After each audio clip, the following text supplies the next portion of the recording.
my name's Laurel Elliott.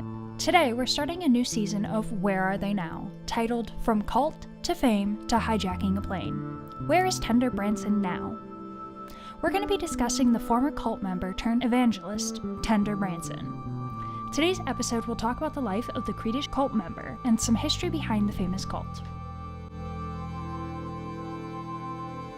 The Creedish cult was a religious group that was founded in 1860 by a splinter group of Millerites during the Great Awakening.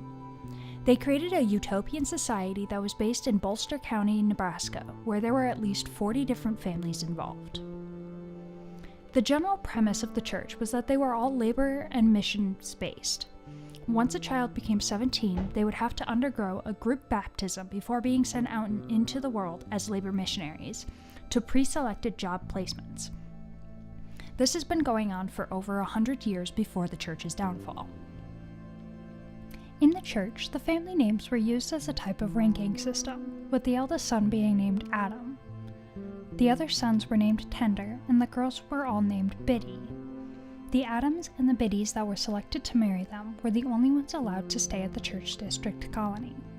Everyone else had to leave after their baptism. In 1939, they introduced the mascot privilege, or the right to own a pet. This was because of an incident where a Biddy stole an infant from the family she worked for, and it allowed Creedish members to own a pet as a way to sublimate the need to nurture a dependent. While you were a member of the church, you had to wear specific clothing.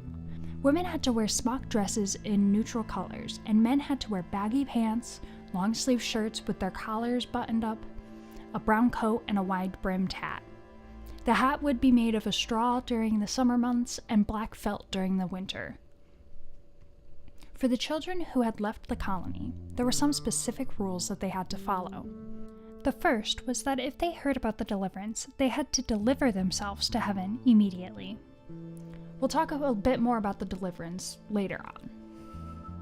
Another set of rules was that after they started at their job posting, part of their monthly wages would need to be sent back to the colony, as well as weekly letters of confession. When they came across anyone else from inside the church, there were very specific things that they were allowed to say to each other.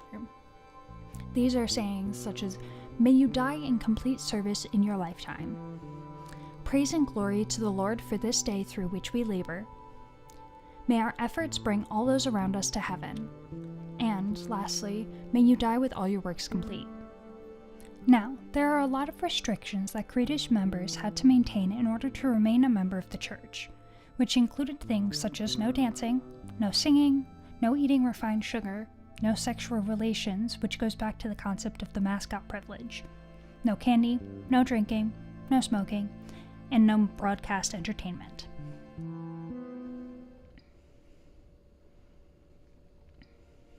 In the months leading up to the baptism, Creedish children were given special lessons that were about church doctrine and their upcoming service ministry.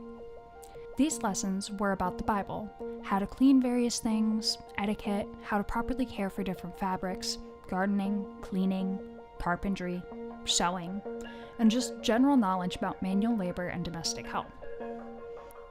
These baptisms took place in both the spring and the fall. The girls' baptism took place during the spring with only the female elders, and the guys' baptism took place in the fall with the male majority of the elders. This ritual was a series of questions and tests that were performed naked, and the elders would discuss some job placement options as a scare tactic beforehand. After the baptism, the children involved would immediately leave the colony, never to see their families again.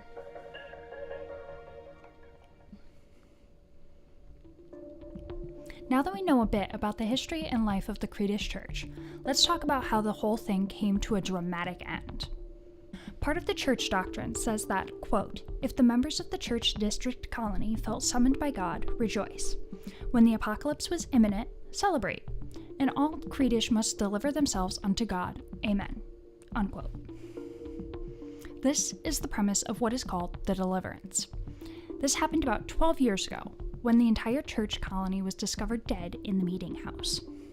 The deliverance was a way to make heaven on earth by earning money to buy the whole world, 1 acre at a time, to create a Creedish paradise.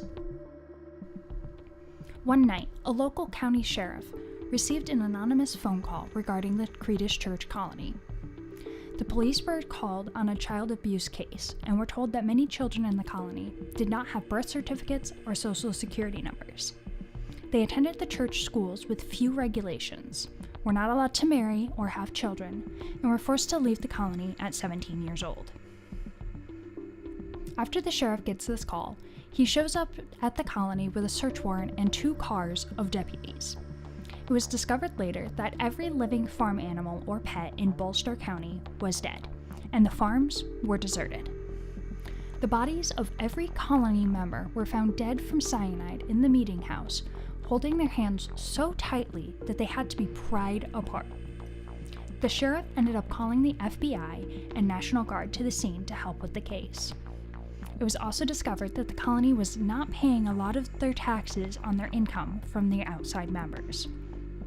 After the news broke about the deliverance, the Creedish members outside of the colony started to kill themselves.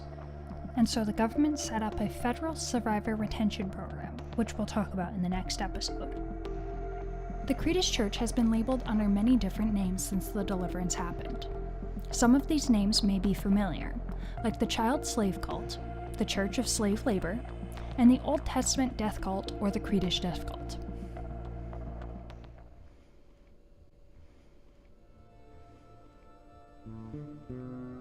Now that we've discussed the history of the deliverance and the Creedish Church cult, we'll be talking about Tender Branson and what life was like for him as a member of the Federal Survivor Retention Program and his rise to fame in the coming episodes.